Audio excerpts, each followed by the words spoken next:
Cool. I think Anita, I'll just record if that's fine. Cool. Like I said, we host these events once a quarter. We are always looking for new speakers, new topics, new ideas on how to grow the product community in Cape Town. So please feel free to reach out to us. The organizers of the meetup is Anu, myself, and Anita. So if you do want to reach out to us or chat to us afterwards, just pop us a DM. I'm happy to stay afterwards and chat to anyone that wants to learn more about the product meetup. Cool. So just a little bit of housekeeping. If you can, please keep yourself on mute for the duration of the talk, so we don't have any funny background noises coming through. And then for our Q&A, so during Roger's talk, you're more than welcome to drop your questions in the chat, and I'll sort of read those out at the end. Or alternatively, what you can do is just raise your hand during the Q&A, unmute yourself, and interact with Roger directly. So we will be recording this session as well, just a heads up. And yeah, please do tweet about all the nuggets of wisdom you're going to learn today. Our hashtag is CTProdMGMT. It is quite a mouthful, so I'll just repeat that again. CTProdMGMT. Cool. And I understand that there are a couple of people in the room that are looking for product managers, product owners. So please feel free to share your job specs or links and all of that in the chat. Or alternatively, happy for you to send it to me later on, and I can sort of send it out to our community after the event. Cool. So today we have Roger Norton. Roger is the head of product at Founders Factory Africa. Roger will be talking to us about being product centric and why that's a competitive advantage and how you can embrace that within your own organization. I won't give a big intro to Roger and a bio. I think he's very good at telling you about himself, so I'll leave that to him. I'll take that back and the compliment, Mercy.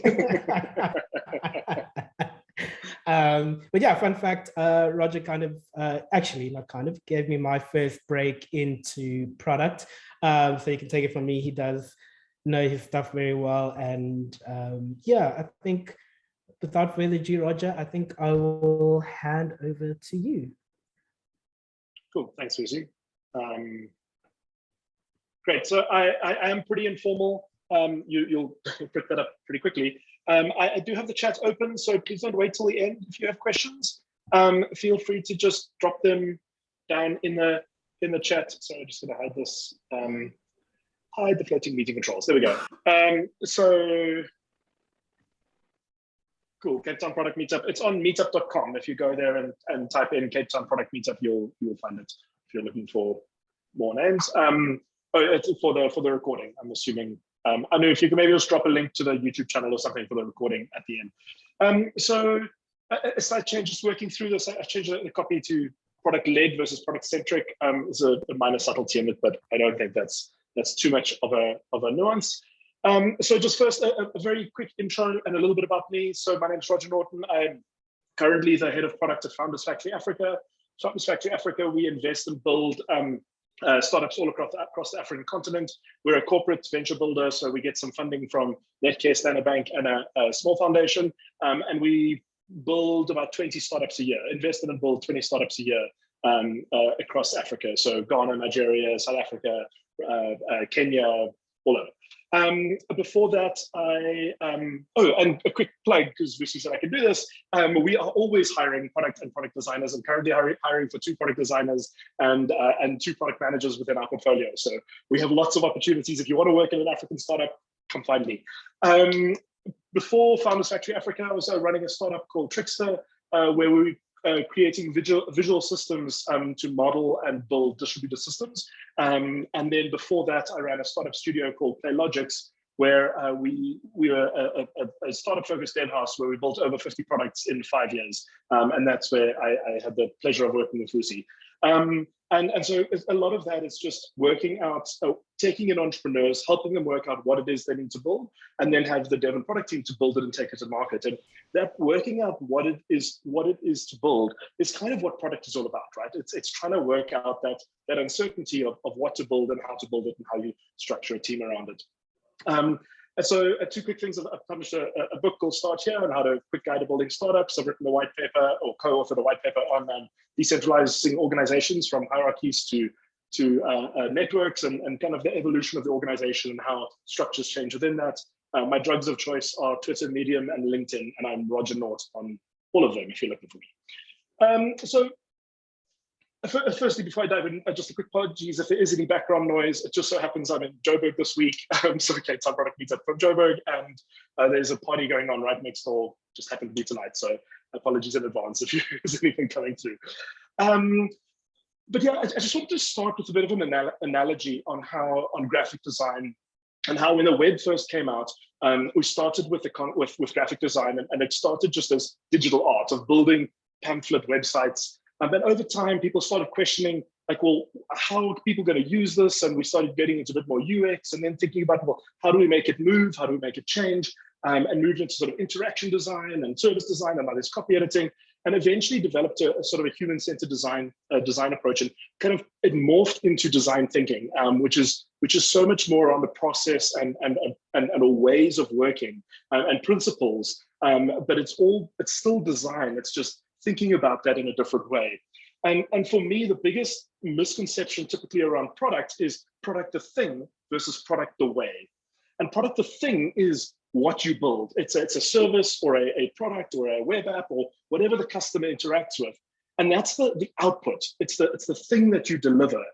But product the way is an evolution of a whole bunch of thinking. And it's so much more than that. It's how we build products, how we think about products, how we prioritize, and how we deliver the outcomes, not just the output. And so just to kind of set the tone, we're going to be focusing on product the way and the evolution of that. And in the African markets, in a lot of situations, a lot of companies, and specifically in Africa, product the thing is where a lot of people focus. And they're still focusing on, like, to do product is to do backlog grooming and to do that. And what I'm wanting to do is kind of just help shift your thinking a bit more towards product away of the processes and the mindsets around how we effectively ship value to customers. And I think the product thinking comes from, so on the bottom trend, we have UI, UX, information architecture, leading into design thinking. Like, product as a concept is relatively new, and particularly on our continent, but it's also not very new. A lot of the core principles around how to build software effectively comes from extreme programming or agile or design thinking or the lean startup, and thinking about how you iteratively ship business models and how your technical product needs to align with business values and with business things. And then we've taken in organizational structures and communication layers and how we work as teams, as humans, in order to actually deliver value and ship value in a repeatable, scalable way. And that is kind of where product thinking and product the way has developed from. And this is very much a spectrum. It's not a starting point. It's not like we haven't reached a destination. And I think the same way design has moved into a multifaceted a role in organizations, product is moving in that space as well. And I think it's also just important for us to remember that this isn't the end either. As we're building on the shoulders of giants, so will people be building on our current mindsets and our current ways of work. And so we're just very much in this transition. And so what I'm wanting to unpack in this talk is really just, what is the core values? Like, what are the fundamentals that go into product thinking, into product the way, and that we're building on top of, and that actually matter in how they look like, without getting lost in the detail of it.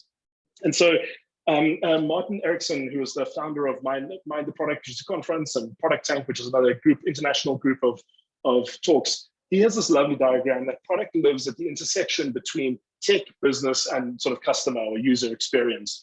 And the thing that I love about this is product is not another circle. It's not another section. It's not a unique unit that's come together. It's the intersection of those worlds. And that's really why it's so new, is as we've been working out, how do these teams work together? How do teams work together? How do we communicate effectively?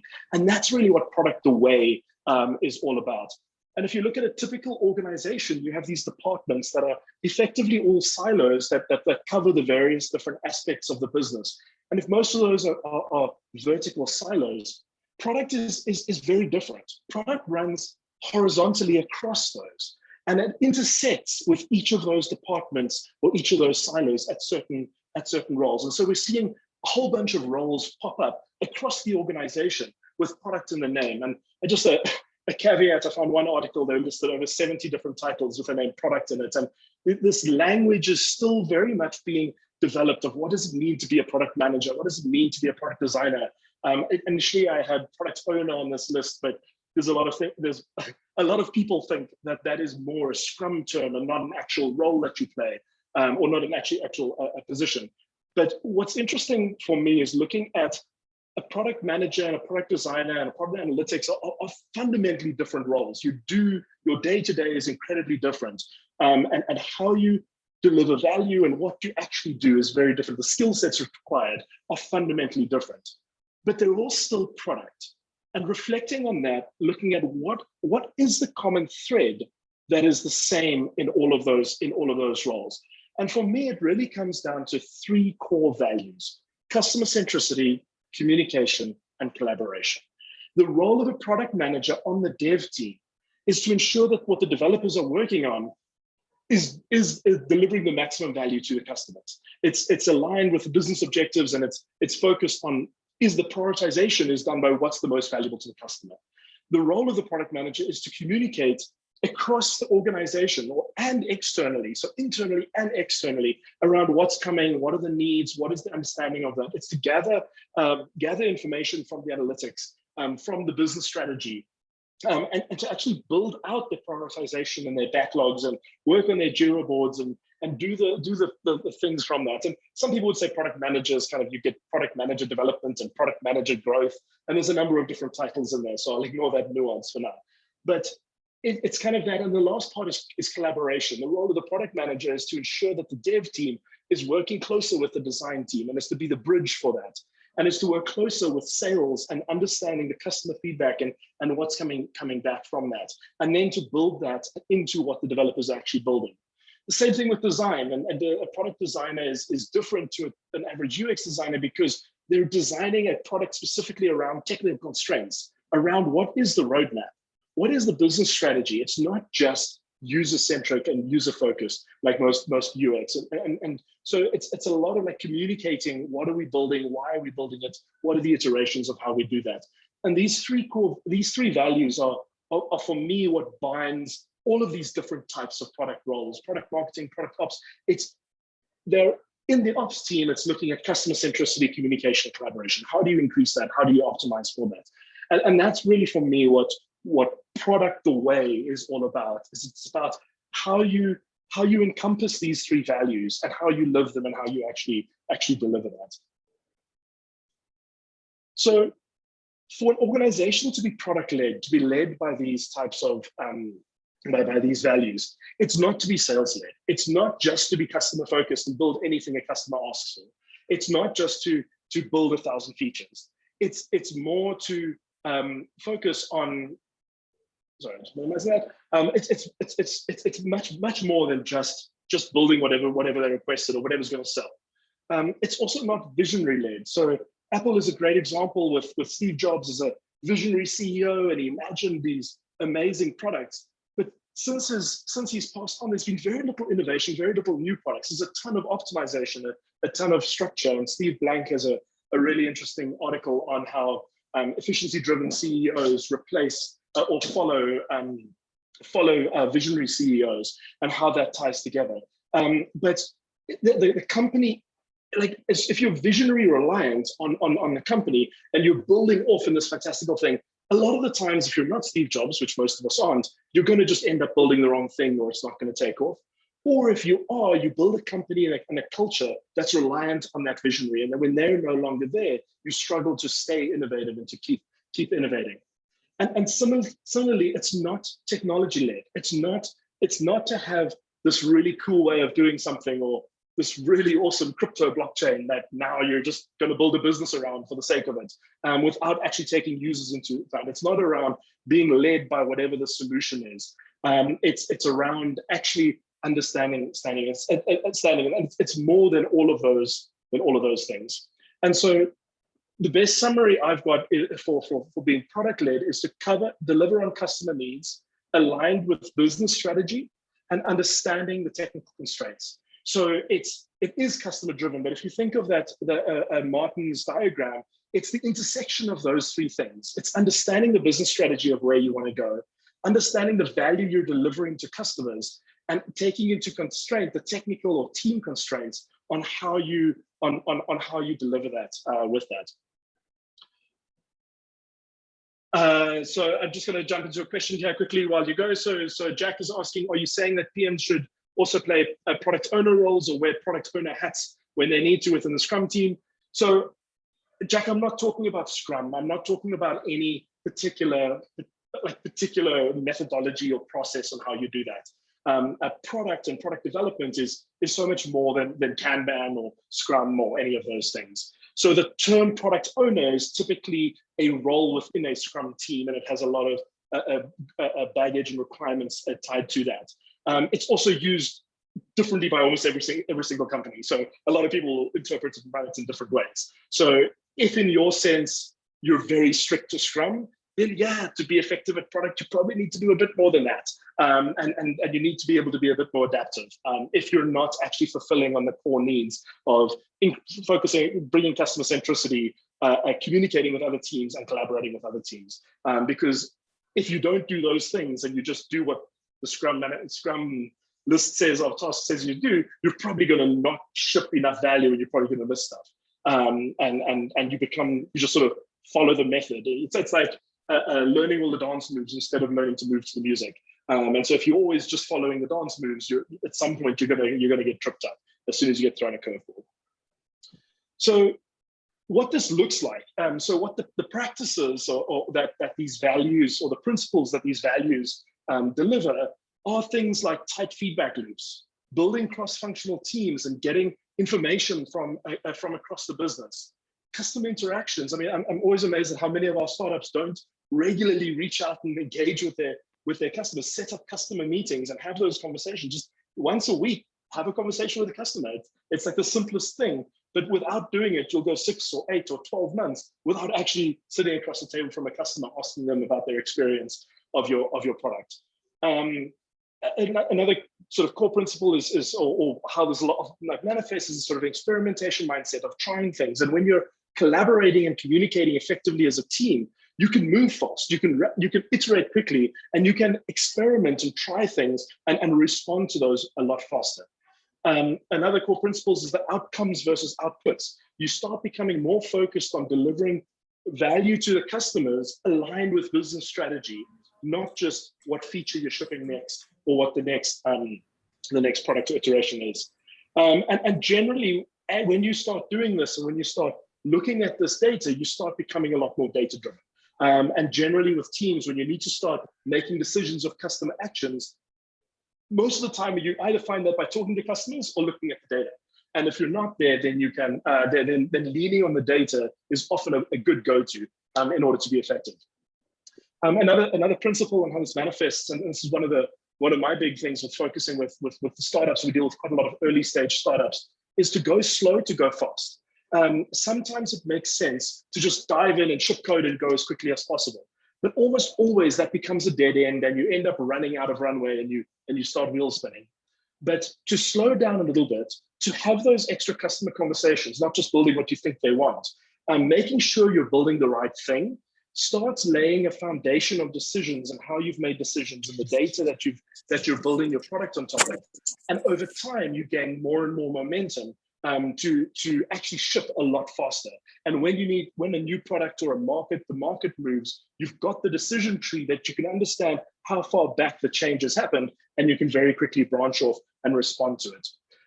So going slow to go fast is actually a core component of how you build that momentum in order to keep going.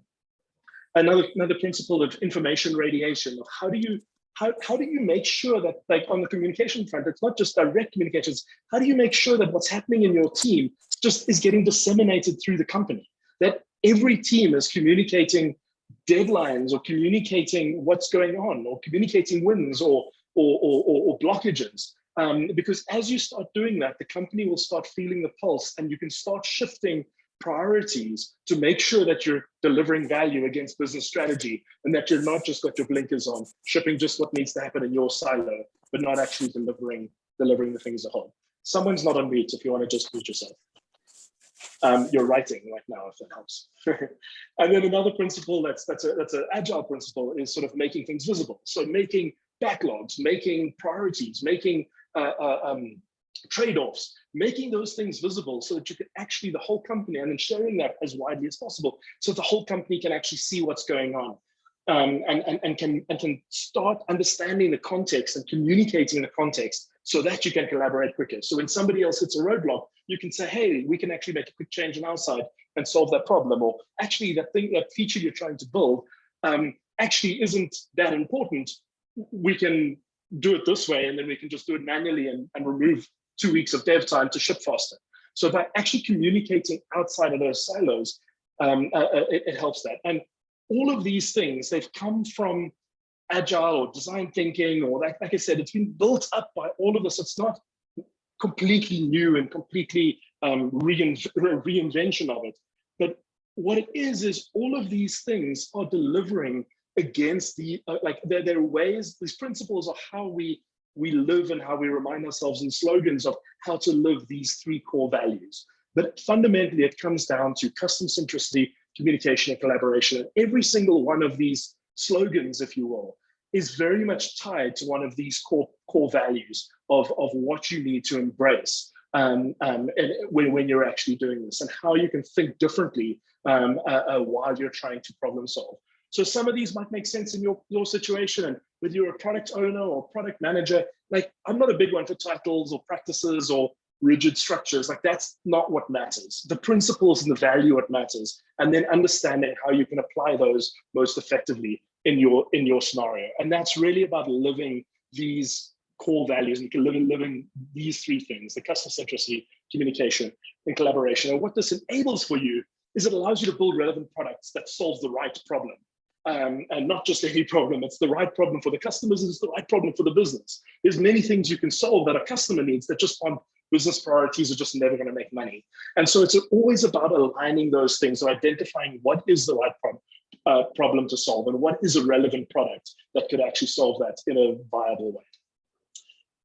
By increasing this communication and collaboration, you respond faster to changing environments. By being close to your customers and understanding how their needs are shifting, you can adapt faster, and you're going to be aware of those changes much quicker in order to incorporate them in what you do. And what this leads to is delivering holistic, data-driven solutions.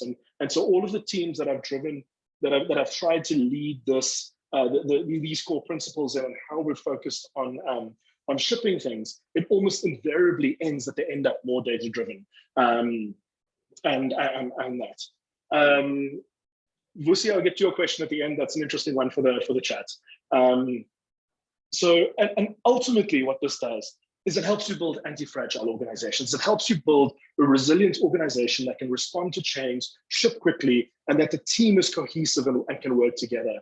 Design thinking is really great, but it's and human-centered design is great, but it's great at building products. It's not great at building businesses. It's not great at shipping value in a viable way, in a viable, scalable, profitable way.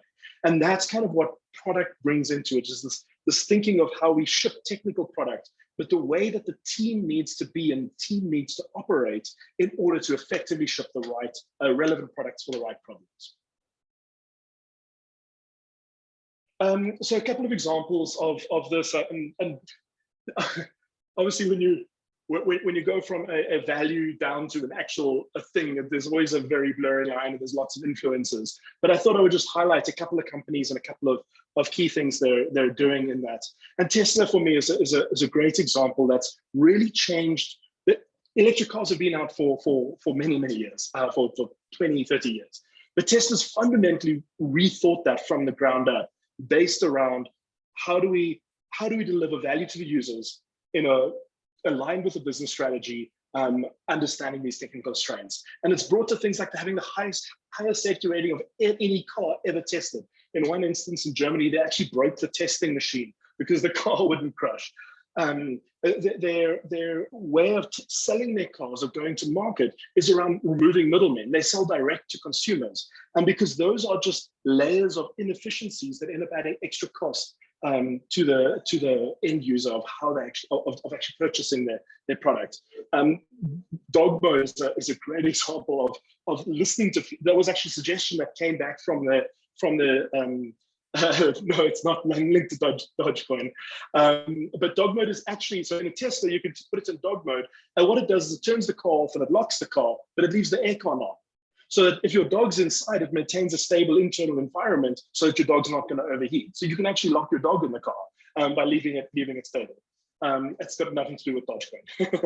And then the last one is sort of autopilot, of really listening, of thinking about where would this product go, what would deliver additional value to the users, and then how do we incrementally ship that? And I put autopilot in quotes because it's not autopilot, right? It doesn't drive itself all the time. It still needs supervision and it still needs guidance. But that's just showing how they're iterating and they're moving towards getting that and building feedback and getting data and shipping a far better product because of that. Another company I'd love to highlight is Spotify. I don't know if you know the Spotify organizational structure, where you have teams and tribes and guilds and all this sort of layers based around Dunbar's numbers of tribes and family units and things. And the irony is, Spotify never actually fully implemented that model. They tried it in a couple of their offices, but by the time the blog post actually came out that sort of announced it and described it and laid it all out, they had mostly moved away from it, because they were already iterating and they were changing and they were doing new things. The Spotify organizational model was never actually implemented at Spotify, never at scale, always in smaller pockets of that. And that just leads to, like, it speaks to a culture of iterating and reinventing and questioning everything, thinking about how you deliver value better. And how do you organize your teams and structures in constantly shifting ways? Because you're not focused on how do we maintain the status quo. It's how do we ship value to our customers in a business efficient way, and changing the constraints of team and organizational structure as you need to. They have a really interesting band manifesto. So their employee handbook is a band manifesto. And I really love this analogy as going through it, because they speak about how everyone at Spotify is a different member in the band. And you all play different instruments and you have different skills, but you need to play to the same music and you need to play to the same priorities and play to the same values and what you're focusing on, what you're delivering on. And so their whole employee handbook is structured around this metaphor of band members, of varied opinions, of very different people, cross-functional teams, contributing and playing in sync and in time in order to deliver something amazing. Another thing that comes up very often on both on their websites and in the manifesto is to be process light. And they say we are process light. And one of the results of that is that we can move faster. Another result of not being bureaucratic is it often leads to chaos. But we embrace the chaos. We try and understand the chaos and we adapt to it. And that's a core principle that comes through time and time again of how they're actually living. And for me, it's like reflecting on that. That's really how you live, to be customer-centric and prioritize communication and collaboration above everything else. And that's the way that you ship, the way that you structure yourself in order to ship great products. Twitter is another example. I like them because, I mean, I love the product, but they're one of the biggest social medias, but they're not the biggest. And a lot of that is because they're ad driven, but not ad obsessed.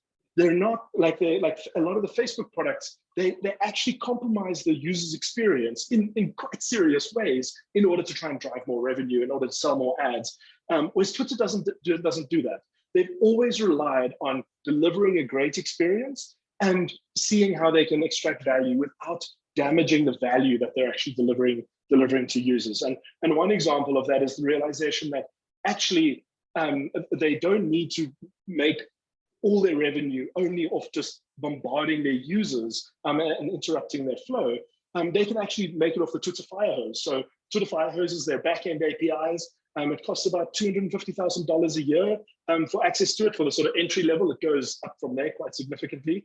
And that's really to get an unrate limited, like queryable endpoint that you can have. And they sell it to ad agencies and platforms and social media monitoring platforms and things. And that's where a large part of the revenue comes from. It's this focus of how do we not compromise on our users' experience, but still maximize business value. And they're quite unique when it comes to ad-driven businesses in how they actually do that.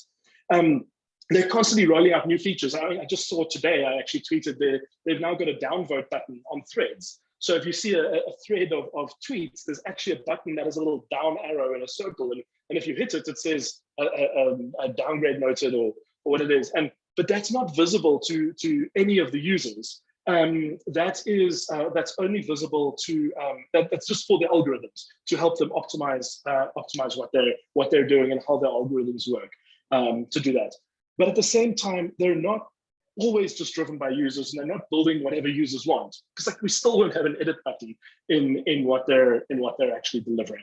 So so there's they listen to that, and I believe, like I don't know this for certain, but I believe the reason they don't have an edit button is because it fundamentally changes the way people engage with Twitter. It's why you come to Twitter, is to be able to communicate. And if people can start editing tweets, then all of a sudden the replies that have happened to that are now out of sync, and you can completely change the meaning of it to take it out of context. And that fundamentally destroys the sort of the trust that users have in how they're engaging on the platform, when you can constantly be taken out of, when the base is a quicksand. And yes, there's timers and they can do things to not expire, but they really haven't, they listen to users, but they don't build whatever users want. And so it's a careful balance of how you do that right. Charles, that's a very interesting question. I'm going to think about it while I finish this talk, and I will find you a couple of examples, probably out of our portfolio of stuff that I'm currently working on, because that's most relevant. But there are some. I just thought I'd pick the big names that everyone's going to know. And the one aspect I would like to just touch on as well is being or subset of being product-led is product-led growth. And PLG is becoming incredibly popular, but it's around how you find new customers through your current customers using the product. And so it's how you create network effects and viral loops in the fact of people just using your product, and how that creates the loop in order to expose yourself or find new customers that would sign up and start using your product. So it's or your growth and marketing, where the entire product is structured around a growth and marketing strategy on how you can execute that. And some great companies that have done that. Once again, these are all international. I will definitely think of some local ones if I can. Yoko is a great local example of every time you use Yoko and small businesses start using, actually SnapScan would be a good example as well. That to pay a merchant with SnapScan, to have the convenience, you need to download SnapScan. So by one merchant having SnapScan, every customer that wants to use it now needs to become a member of SnapScan. So just by using the product, or by one user using the product, you create a viral loop or network effect to pull other users in order for what they're to build as well. Dropbox has done it through the links and the file sharing.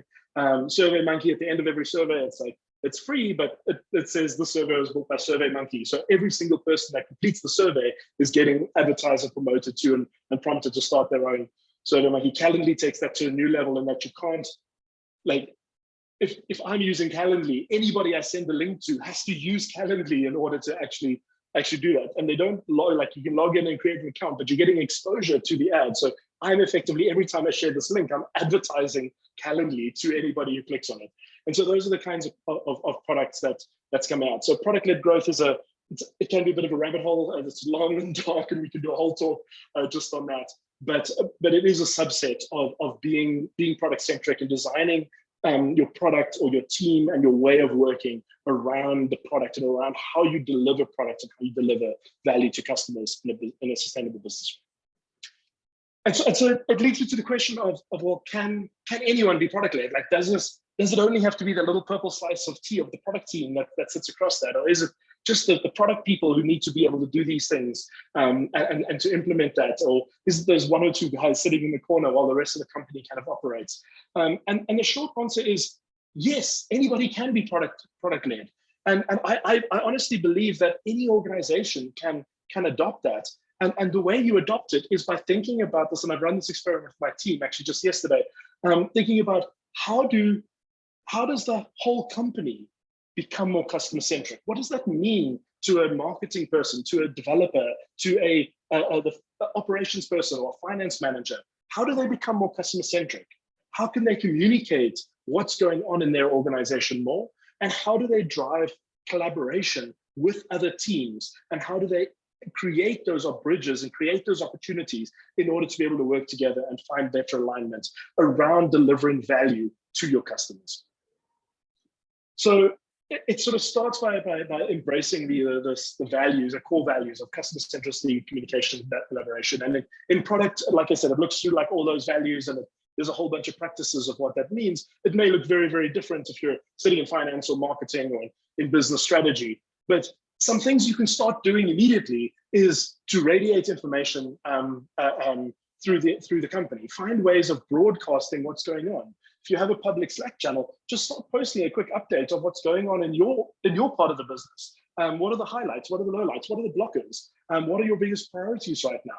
And anyone in the organization to do that. You don't have to be a leader. You can just start sharing that across the organization. You're sending out an internal newsletter to start communicating what's going on. Having each team lead just fill out a quick 3 or 5 bullet points of what's most important for them right now, putting that into a list and blasting it out to the company every Friday afternoon so that you can start getting an idea of what's actually going on. Cross-pollinating teams of just building bridges. And ironically, in this remote first world, it's so much easier to do that because you can watch the recording of a video of a meeting. You can actually see the transcription. You can read the transcription. You can watch it at double the speed if you need to get through it in less time, and you couldn't actually sit there. But it's around finding ways of how often do you interact with other team members, and how can you create a bridge in order to just sit in on the dev one-on-ones, be an observer in that. Sorry, not the one-on-ones, the stand-ups. In their stand-ups or in the retros, how do you go to the other teams and say, when last did you do a retro, and can I see what the output was? And how do we sharing this information? It's all there, but it's living in these silos. And anyone in the organization can break that down and can start finding ways. And as you do that, you'll understand it. Like there'll be so many synergies and things that can come out of it in some of the most unexpected ways. And another way is just sort of sharing timelines, dependencies, that sort of thing. I've mentioned a couple of ways of doing that. And it's really about just trying to find small habits that you can build into your team culture or your company culture on how to embrace these things more effectively. And by starting with super small actions, if everyone starts taking little actions, take 1 or 2 things that they can do differently today, you're going to start as an organization embracing this and become a lot more product focused on how you deliver this value more effectively. And the irony is it's more effective when you involve everyone. Product isn't an effective thing to deliver if it's just 2 or 3 people sitting in a corner working on product stuff. Or it's one little team that are the product champions and they are the ones that do all this stuff and everybody else just carries on with their day job. It's so much more effective when the company is aligned around delivering value to users in aligned with business strategy and understanding what those constraints look like. So in summary, focus on product the way, not product the thing. Think about how we build it, what we build, and what we do. The 3 C's, once again, if I haven't said them enough, and the core thing for me is that any org can be product-led. Any organization can embrace these core values and can actually deliver what they need and can actually become more customer-centric. So just to end with a quick quote by agility in mind is that product-led organizations are value-focused, outcome-driven, and evolutionary in style. And I think that just sums up the business tech and customer interaction so nicely in how you do that and what it actually enables for you as an organization to be much more effective at doing what you do. Thanks. That's it. That's me. That's my talk. And I just throw out 2 questions that I would love. We can start the conversation with that. Is your organization product led? Would you say that it is by this definition of those values? How well do you live those? And what can you implement today? What could you do differently today? Awesome. Thank you very much, Roger. Super, super insightful talk. We're going to open up the floor for a bit of Q&A, a bit of an open conversation. Roger, I think maybe a good starting point is to just work through some of the questions in the chat. And then after that, if anyone wants to raise their hand, ask a question, have a conversation with Roger, you're more than welcome to do that. So Roger, the first one was from me. It was around like, which principles have you found, like with the startups that you work with, which principles have they struggled to adopt? And why? Yeah, so, and why? The irony is, and specifically in startup land, customer centricity is actually one of the core things that they overlook the most. And they often, startups are built when you have an idea of this problem and you get an idea of the solution that you want to build. And many entrepreneurs are very focused on like just building that solution. And a lot of the times when they come into our program, is we start questioning why this, how are you solving it? Why is that valuable to customers? How valuable is it to customers? How can we do this differently? How can we ship faster? How can we cut down the scope? One of the things is that golden triangle of good, cheap, and fast. And the way that you break that triangle, so good, cheap, and fast, pick two. And the way you break that triangle is by making it really small. As soon as you reduce the scope, it actually becomes quite easy to ship good, cheap, and fast. And you can do that, and you can iterate a lot faster. But by just building less, focusing on less, and being clearer around and more intentional about what you actually want to build.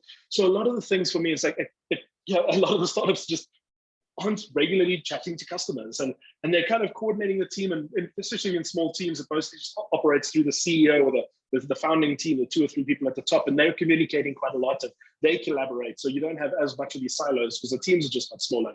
But yeah, customer centricity, I would say, is the one that startups failed or most of the time aren't doing nearly well enough. But as organizations grow, I think, yes, that doesn't improve much. I think you start getting more analytics and systems, and you get a bit more customer data and customer insights into that from sales teams and things. And there it's more around collaboration and communication. So as the company scales and as it grows, how do you make sure that these silos of information and learning don't develop within the organization?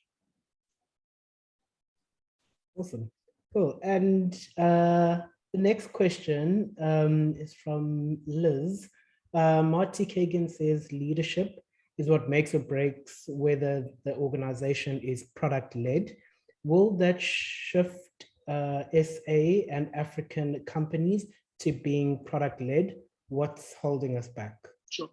So I think the biggest advantage you get from being product-led, from creating these tight feedback loops, by having lots of communication and collaboration amongst your team, is that you become more competitive, is that you can deliver value faster, and you can innovate faster. And I think one of the problems of why our market is a bit of a laggard is because there's a lot less competition. There's gaping infrastructure holes, and a lot of, like, if you look at like cell phone companies or banks, we only have like 4 or 5 big banks, and they're all like, it's pretty set on what they are and what they develop. When you go to the US, there's something like 50, or like almost every state has their own bank, and you've got a couple of multi-states of regional banks and then national banks. So I think there's just so much more competition in more developed markets that we are lagging because of that competition. Like, necessity breeds invention. And in a lot of African markets, there just isn't the capital to take the gambles and to try and solve those problems. And the people that have made it, so we had a conversation just yesterday around EcoBank and how they're this massive corporate that's building products that nobody's competing with. And the products are pretty average, but they can just do that because the market isn't big enough for anyone else to spend the money to do the innovation into that. So that's why I think a lot of the African markets are lagging behind. But I think that's changing fast. And as we start building these infrastructure layers of Paystack,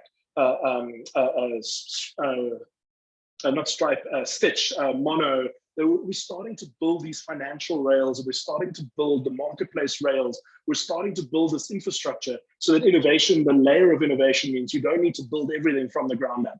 you can start building on top of other stacks and on top of other companies. And as that happens, I think competition is going to increase. The need to ship faster, to move faster and deliver value faster is going to become more important. And so that's why we are seeing a shift towards that. And already it's happening. I mean, just the fact that I'm doing a product meetup talk and how the number of people we're getting, and this product as a way, as a discipline, is becoming more and more popular, because when you embrace that, you become more competitive and you can deliver value faster. And so there's a real business incentive as it starts getting hotter, as the tension picks up and as the competition picks up, to actually become more and more product led and how you can deliver value better.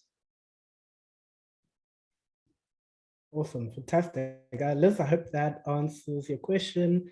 If not, feel free to raise your hand and engage with Roger further. Give me a thumbs up if it does, so I can get some kind of interaction. Otherwise, I'm just talking to myself, which is like a crazy person. Just not far from the truth, but it helps. Yeah. Thanks, makes sense. Cool. And then I think just around who's doing it well, I know you mentioned SnapScan. Are there any other, maybe kind of talking more to the portfolio of companies that you work with that are doing sort of this product-led well, that you can share with us? Yeah, I have a ton of anecdotes. I mean, we can go on anecdotes of things that have changed and stuff, but it's when you talk about like the shift to become more product-led is a values shift. It's a focus on different fundamentals and how those values manifest into principles, and how those principles get enacted in practice is going to change depending on your company size, your company culture, the industry, a lot of that sort of stuff. And so that's why it's hard to I can give you a ton of little examples, but those are the actions right at the end. And often the line between that and the core value or the core principle is quite blurry. So I mean, I can give you a couple. Like the one startup was building a pharmacy delivery app. So a company called Health Dart, where you can order meds through the app, and then your nearest pharmacy delivers it to you. So they're kind of creating a platform that brings together independent pharmacies to compete with the likes of Dischem and Clicks. And what they found is they started doing they were trying to build this product, and they dove in and they tried to build everything in Andalo and get their first version out and build a prototype and do all those things you're supposed to do. And what we said to them was like, hold on, like, why don't you just go chat to users and ask about how they're doing it? So they started doing some in-store promotions, and they went to go chat and try to convince users, and the feedback was coming back was a little bit blurry and a little unclear around their value proposition. But while they were in the stores, they started chatting to the pharmacists, and they actually learned so much more from the pharmacists while being in the stores, and that they actually changed the pivot around the product, and they made it far more pharmacy focused, that the pharmacists could actually engage with customers. And it's now becoming more of a platform to enable local pharmacies to engage their communities and to be able to take those orders, but answer their questions and give feedback around scripts or queries, and being able to engage with that. So the entire product changed by them trying to go to interview customers and realize that there was another stakeholder that they could deliver far more value to. So there's an example, like whether that's communication, collaboration, and customer centricity. I think yes, it's customer centricity, but that's more like it's quite a long thing. So there's a bunch of, I could give anecdotes for days on that, but it's yeah. Awesome, fantastic. I think this is more of a comment from Jack. Outcome of output cannot be stressed enough. Also love the idea of a product newsletter in a company. Yeah, should I say a newsletter led by product but cross-functionally inclusive? So Jack, the best thing is it doesn't need to be a product newsletter. It doesn't need to be by the product team. It doesn't need to be from the product team. It's just, what is the company doing? What is each team in the company doing? What are their priorities? What are their blockers? That's something anybody can do. And as you start sharing information, you'll start seeing alignments and seeing blockers and start working more cohesively as a team, and you start breaking down those silos. So yeah, I mean, absolutely anyone can do it. That should be absolutely, like, your finance person can actually start that. Like, that's, you literally just need to send an email or a Slack message to all of the team heads or the HODs or whatever, however size your structure your company is, and just ask for 3 bullet points, maybe 3 bullet points of wins, or like one win, one deadline, and one a win at the nearest deadline, and one blocker or issue that you're working on. And if you get that across the whole company and just started sharing that with Substack. You can do private only groups. So you have to manually invite the people. It's not open to the public, and you can actually just really easily send it without any kind of coding or technology. Like you don't even need to worry about a MailChimp or like working out these servers and lists. It's just sign up for Substack, check the box for private, and you can just type it up in plain text basically and send it out. So that's definitely one thing. Sarah Ann, your question here of hold on, jumping in. Do you have some additional practical examples of things different departments can do that aren't always customer facing to be more customer centric? Yeah, so I mean, I really hope your marketing departments are customer centric and are focusing on the customers. But as far as systems go, so there's an interesting role that's developing is sort of product operations. And a lot of that is actually, it's an internal focus role, thinking about how do we do what we do better as a team. I know Shabnam at Yoko, that's kind of a role that she shifted into, looking at hiring processes, looking at team meetings, team like workups, like how do we standardize this? How do we create better efficiencies internally in our organization? So she's become a product, like she was a senior product manager who started, instead of working on external customers, focusing on the internal customers.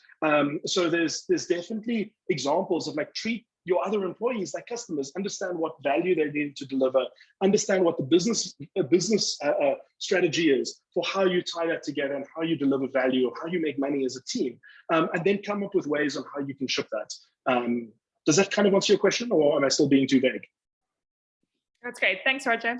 Okay. Hi, Sarah. Bye. Anyway, cool. Jack agrees. That's great.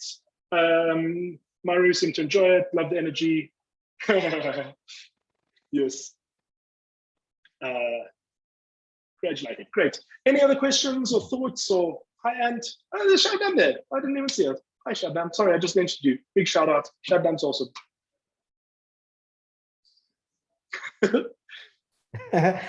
Yeah, everyone feel free if you want to ask a question or engage further, just raise your hand or just go ahead and unmute yourself. Yeah, I've got a couple more minutes. Roger has a party to attend, but I'm sure we can still a little bit more of his time if we need to. Absolutely, absolutely. So maybe throw the question out for you, like what can you do differently in your organization? Or like what are you taking from this? So what actions do you think you could try in your company? Maybe just drop that in the Slack or unmute yourself, put your hand up, check that out. So if you have something there. See, there's a question from Charles. What's the definition of growth? We should be aspiring to Tesla enterprise value growth, yes, but actual production growth, product range, not really. Twitter, not great enterprise value or user growth, but did preempt TikTok with a Vine acquisition, but never executed that very well. So yeah, so being product, like driving around product-led growth and focusing on that is a slightly different subset of companies like Tesla, Spotify, and Spotify, no, not really. And Twitter are certainly not product-led growth organizations. Maybe Twitter might have some network effect loops, but yeah, when you talk about, like a lot of those companies are very late stage mature companies, so their growth is generally going to be a lot slower. Twitter starting in a very, like all of them grew pretty rapidly in the beginning, except for Tesla, which is a super high price tag. So that's kind of understandable. So yeah, I mean, I was looking very much for companies that have embraced those kind of principles, not so much ones that grow rapidly. WhatsApp is probably a good example that's grown rapidly and has continued to grow rapidly, and is very focused. I mean, when they sold to Facebook, they had no, like zero revenue and zero. They still, years later, they're still only now bringing out the WhatsApp for business and focusing on value around that. And so they've been focusing on growth for way longer than most companies ever could. So that's a part of that. You said energy is always high, and it's a choice. It's a choice, not a deliverable. You can choose to be happy. You can choose to be high energy. Anyone else? Yeah, Questions, just a question from Yeah. my side. One of the principles you have here is going slow to go fast. I know that can be quite a difficult thing to get startups to do. How successful have you been with that? What's some of the pushback you get from startups? Like, how do you get them to be comfortable with doing that? There's nothing slower than building the wrong thing. It's like, you ship the wrong product like that nobody uses if you've just wasted 6 months. It's like, let's rather spend 2 weeks to chat to a couple of customers, distill those insights, run a couple of experiments, and just validate we're doing the right thing. Like, if you want to go into a 6-month build, the best way you can spend your time and money is focus for 2 weeks to make sure you're building the right thing and getting the right data in order to deliver on that. So that's like, normally my answer is like, we could totally go ahead and build this, but what if we're wrong? Like, how much do we actually trust the assumptions? Let's just unpack what these assumptions are. And if those assumptions are all correct, it's really easy to test, right? If you have a very clear assumption, you can normally define a very simple test in order to validate or invalidate it very quickly. So the more certain the entrepreneur is, the quicker it is to test whether they're right or wrong. Actually, it's normally when they're wrong, then you're like, oh shit, now what? Like, it's like, now how are we going to test? Like, now let me start brainstorming and ideating and thinking through prioritization metrics and traction channel frameworks. And there's tons of tools that you can do to try and work that out, and take a more systematic approach to it than just the gut feel of an inspirational founder. But yeah, a lot of the times it's like, what if you're wrong? And how can we test that really quickly to know whether we're on the right track before we go too far down the path? Awesome. As you can see, I'm pretty good at dodging questions.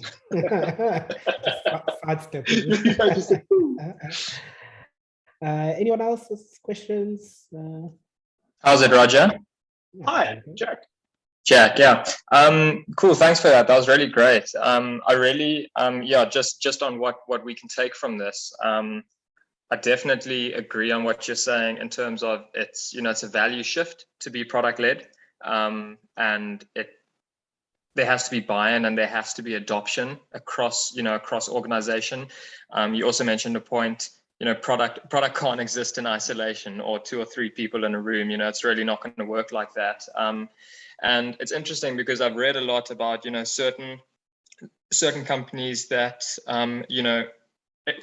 when you look at that value shift, you have to ask, are certain companies more commercially driven, more turnover revenue driven, or you want to go down the route of being more user experience, customer centric driven, which in turn will get you to your right commercial values and your right turnovers, should you be building the right things. And yeah, the second thing, I used to be quite a perfectionist, and I would never want to present or feedback stuff until my documents were 100% perfect. I'm a big fan of documentation, but in terms of the sharing information over the last couple of years, I've really learned, share information more candidly. Doesn't have to be perfect all the time. Share your quick wins, share your learnings. And yeah, that's something I'm really going to try and drive going forward. Yeah, it really comes from a maturity to admit that we don't have all the answers, but that we're going to work it out together. And I really like the product, the lean product roadmap, and a lot of the language and the thinking behind it really resonates with me, of where you have a now, next, later prioritization, like those are the tiers, and that might mean different things to different people. And within that, you have, these are the initiatives, or these are the problems we're going to solve, and then these are the experiments we're going to run to try and validate or invalidate or improve this metric of that initiative. And so that kind of language and that kind of thinking just speaks to, we don't know what the answers are, so we're going to communicate and work together. We're going to embrace a product way of working, or a product way of thinking, in order to solve those problems. And on the aggregate, companies that do that are going to be more resilient, are going to respond better to change, and are going to survive later. And you're going to, like, a lot of that is like, you can optimize for short-term revenue, or you can optimize for long-term growth, and you can optimize for laying the foundations of building a wheel of inertia that starts becoming a competitive edge. And too many companies are just focused on how do we make money, how do we maximize revenue, maximize sales right now, without thinking through the fundamentals about what is actually going to be driving the business in 3 to 5 years' time. And how do we start laying the foundation and start paving the way for those things to be implemented for us to execute against that vision. And that requires a very different way of admitting that you don't have all the answers right now. And you need to keep learning and keep experimenting and trying new things to get yourself there. Yeah, and I would also go one step further to say in your I think your core values that you added at the end, the recommendations, like sharing dependencies and timelines, but then you mentioned the now, next, later, and I love the now, next, later roadmap. And whenever I see a timeline and a list of features come up as someone presenting a roadmap, I'm always like, those are such different things. So communicating what the strategical focus is now, what's coming up next, and what the product focus is based on those 3 pillars. I think that's something that I'm quite passionate about, and actually utilizing roadmaps to communicate your strategy like that. Yeah, a lot of business people don't like not having deadlines or not having like a fixed date. So an easy way around that is just always give them a range, saying I believe it's going to happen between this time and that time. You want a date? Pick somewhere in this range. Like if you want to be certain, you pick the later one. If you want to be less certain, you pick the earlier one. And you can kind of, and what that does is it inherently shows the uncertainty and the ambiguity in the process that we go through in building software. And building software is these invisible houses on moving ground. And so we don't know what that is. And so if you want certainty, give it more time. But this is kind of the range where we should be able to ship something to be able to deliver that. And so if you need to give timelines, if your roadmaps need timelines that need deadlines, just give ranges, and you start communicating in ranges, and people, all of a sudden that ambiguity and that uncertainty becomes evident in your roadmap as well, which is typically not delivered in a Gantt chart or in something that is a very clear dependency map and very fixed timelines. Yeah, cool. Thanks, Roger. Appreciate it. Cool. Okay. Awesome. Cool. I think we've reached the end of this meetup. Roger, thank you so much for your time. Thank you for all the insights and nuggets of wisdom and the energy, as the people have said in the chat. It seems like Nathan just joined. Anyway, yeah, Roger, thank you so much. Everyone that attended, thank you so much. I did post my email address in the chat. If you want to share your job specs, if you're looking for product managers or product owners, you can send them to me and I'll just distribute it to the wider Cape Town product community. Cool. But yeah. If you want to keep the conversation going, I'm at Roger Nort on Twitter, /Roger Nort on LinkedIn, and /Roger Nort on Medium. Find me, chat, engage. I'd love to hear your thoughts. I don't have all the answers. I just have some opinions that I'm testing and validating. Awesome. Cool. Thank you so much, everyone. Have a fantastic evening, and we will see you at the next one. Bye. Bye.